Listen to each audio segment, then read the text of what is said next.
Sir, पता चला कि 2020 से 2021 के बीच में बिलियनियर को हिंदी में अरबपति बोलते हैं ना, अरबपति, अरबपतियों की संख्या में अद्भुत इजाफा हुआ सर। मुझे कोई दिक्कत नहीं है, बन नहीं पाऊंगा कभी, मैं जानता हूं, लेकिन अरबपति होने से कोई दिक्कत नहीं है। लेकिन सर, जितनी तेजी से अरबपतियों की वृद्धि हो रही है, उतनी ही तेजी से खाकपतियों की वृद्धि हो रही है। सर, प्रॉस्पेरिटी का ट्रिकल डाउन नहीं हो रहा है, पॉवर्टी का ट्रिकल डाउन हो रहा है। तो जो प्रॉस्पेरिटी कॉन्सेंट्रेटेड रह रही है कुछ बिलियनर्स में, और ये मैं नहीं कह रहा हूं सर, ये रिपोर्ट कहती है। सर, कहा जाता है कि 98 जो हिंदुस्तानी हैं उनकी संपत्ति अगर मिला दिया जाए तो तकरीबन 40 से 45% जो बॉटम के हिंदुस्तानी हैं उसके बराबर। तो संपत्ति और संसाधन की यह असमानता, बजट में उसके लिए कोई प्रोविजन है सर? मुझे नहीं मिला। बजट मैं मानता हूं ग्रीन शूट्स जरूरी है, ग्रोथ जरूरी है, लेकिन क्या यह जरूरी नहीं कि रोजगार पर भी चर्चा हो? यह बजट रोजगार सृजन कितना करेगा? यह बजट संपत्ति के बंटवारे में इंटरवीन करेगा कि नहीं, या संसाधन का एक डेमोक्रेटिक डिस्ट्रीब्यूशन हो उस पर बात करेगा कि नहीं? सर, 2021 में FAO की एक रिपोर्ट आई जो कहती है हमारे यहां 200 मिलियन लोग कुपोषित हैं।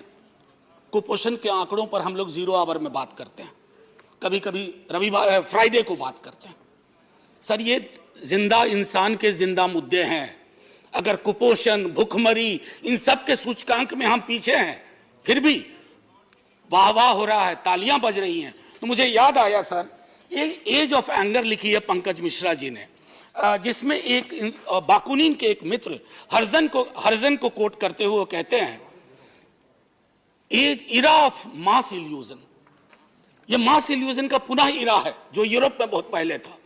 अगर आपकी नीति और नियत इल्यूजन क्रिएट करने में है तो ऑप्टिकल इल्यूजन क्रिएट करना आपका गोल हो जाता है। आपकी प्रतिबद्धता इस बात में नहीं है कि आपकी नीतियां और नियत से आम इंसान के जिंदगी पर क्या असर पड़ता है। मैं एक बात कहता हूं सर, प्रतिदिन अब तो मीडिया वाले जब माइक सामने लगाते हैं ना, आज फिर डीजल 80 पैसा बढ़ गया, मैंने कहा मैं क्या बोलूं इस पर यार, लगातार बोलता हूं, असर ही नहीं है, तो थक सा गए हैं। और हम ही नहीं थक गए हैं सर, जिन पर मार पड़ रही वो भी थक गए हैं, नंब हो गए हैं। और नंबनेस अगर आपके नागरिक में आ जाए तो ये अच्छा संकेत नहीं है, क्योंकि नंबनेस किस दिन ज्वालामुखी बन के फूटेगा इसका प्रेडिक्शन किसी ज्योतिषी के हाथ में नहीं है। सर, नहीं सर, एक बात मैं कहूं, चूंकि सर ये कोई खास गंभीर टिप्पणी इन्होंने नहीं की, मैं बता ही देता हूं। सर, 5 किलो राशन, उससे हमें एतराज नहीं है, लेकिन सर उस राशन को पकाने के लिए गैस सिलेंडर चाहिए। उसमें सरसों तेल डालना होता है या कोई और तेल डालना होता है। सर, अगर हम आप सरसों तेल की कीमत से परेशान हैं, सर मैं बात कर रहा हूं एक आम शहरी की, अगर आप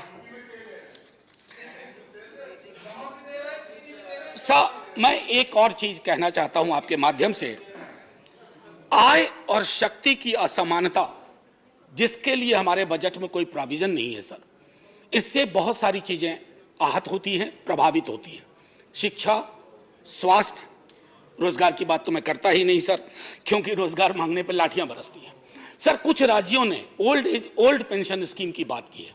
मैं आग्रह करूंगा, आप सबको भी दबाव आता होगा अपने कॉन्स्टिट्यूएंट से कि हमारे ओल्ड पेंशन स्कीम के बारे में बात की जाए।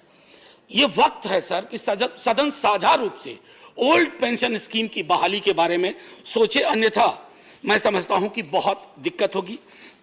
सर, अक्सर मैं देखता हूं कि बिहार के बारे में, बिहार राज्य से आता हूं सर, हमारे उस तरफ भी कई बिहार के लोग हैं सर। बिहार के लिए पहले भी मैं कह चुका हूं सर, स्पेशल स्टेटस, अगर आपके जो मानक मौजूदा है सर, उस मानकों को बदलिए। बिहार की स्थिति बहुत खराब है। सरकार किसी की भी हो, बिहार की जो बीमारी है उसको जब तक इन्फ्यूज नहीं करिएगा, एक मैसिव पैकेज, एक स्पेशल स्टेटस, सर बिहार को रिकवर करने में बहुत दिक्कत होगी। और बीमार बिहार देश को भी 5 ट्रिलियन पे जाने नहीं देगा कभी, अब पहुंच ही नहीं पाएंगे। मैंने वित्त मंत्री साहिबा को पहले भी कहा था कि अगर आप पहुंच भी गई गलती से तो बड़े अकेलेपन का एहसास होगा, क्योंकि बिहार बहुत पीछे छूट जाएगा।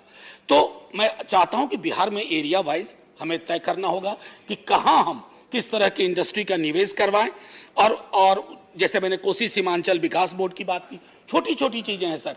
एएमयू कैंपस है किशनगंज में, उसके लिए कोई चिंता नहीं है, लोग धरना प्रदर्शन करते हैं, बात वहीं खत्म हो जाती है। सर एक मैं कोट करना चाहता हूं थॉमस पिकेटी को।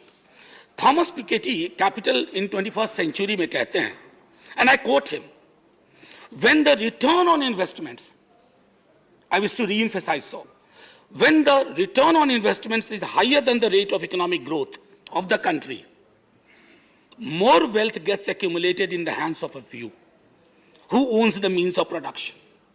सर हम देख रहे हैं इस देश में सत्ता और धन का कहां संकेंद्रण हो रहा है।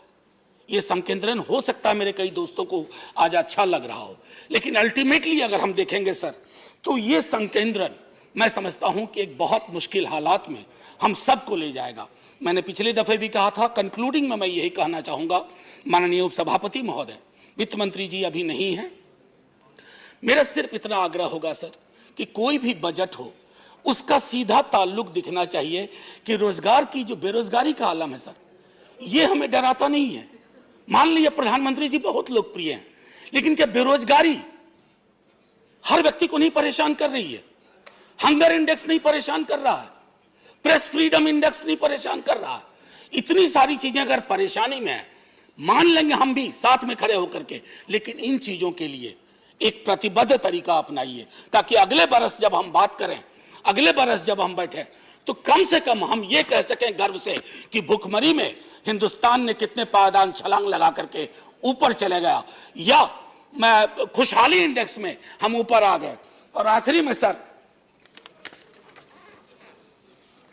असल में क्या होता है सर, बड़ी सत्ता आती है, बड़ी ताकत आती है, तो बड़े मुगालते भी आते हैं।